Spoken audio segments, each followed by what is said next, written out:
Target ng Office of the Ombudsman na maghain ng aplikasyon para hilingin sa Sandigan Bayan ang pag-issue ng cyber warrant para makuha ang kustudiya ng mga cellphone at iba pang devices ni dating DPWH Undersecretary Maria Catalina Cabral. Kasunod ito ng pagkamatay ni Cabral matapos umanong mahulog sa bangin sa Cannon Road sa Tuba, Benguet. Kung bakit, alamin natin sa balita ni Sheena Torno. Nagulantang ang publiko matapos iulat ang pagkamatay ni dating DPWH Undersecretary Maria Catalina Cabral ngayong Biyernes. Nakuha ang katawan ni Cabral matapos mahulog umano sa bangin sa gilid ng Buwed River sa Cannon Road, Tuba, Benguet. Isa si Cabral sa iniimbestigahan ngayon dahil sa pagkakadawit ito sa maanubalyang flood control projects. Sa pahayag ng Office of the Ombudsman, ipinagutos sila na makuha at maingatan ng cellphone at iba pang gadgets o device ni Cabral na makatutulong sa investigasyon.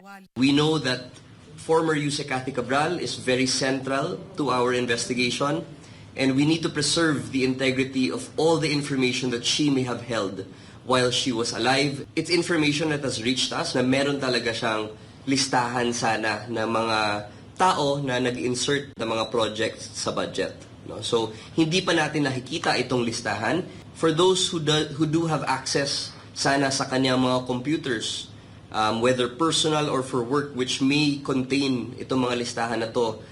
Nais ng Ombudsman na makuha ang kustudiya ng mga gamit ni Cabral para matukoy kung sino-sinong opisyal ang nasa likod ng insertion at kung sino-sino rin ang mga nakausap nito bago pa man ito nagpakamatay. Base sa nakuhang impormasyon ni Clavano, nasa pamilya na ang mga cellphone at iba pang device ni Cabral. Dahil dito, nais ng Ombudsman na maghain ng aplikasyon sa Sandigan Bayan para sa cyber warrant para makuha ang gamit nito. That is definitely something that we have started to work on. Lalo na ngayon po, no, na we are verifying the death of the former Yusek Cabral. This would be the best time to move for the custody and preservation of the contents in her devices and gadgets.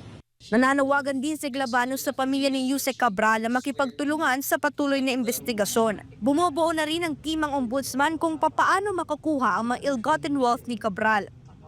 Kahit po pumano ang isang tao, accountability still has to be exacted, especially when it involves public funds. No? So our hope and our goal here is to make sure that every proven amount, every cent, every peso na malaman natin na nanakaw pala at nandyan sa estate ni former Yusek Cabral, ay kailangan talaga kunin pa din at isole sa gobyerno.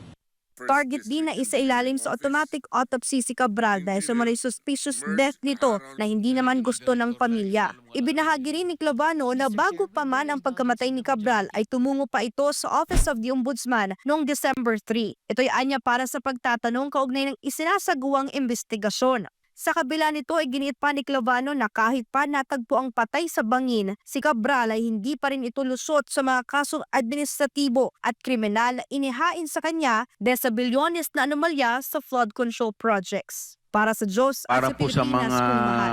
Ito si Sheena Torno, medical SMNI News. medical kit,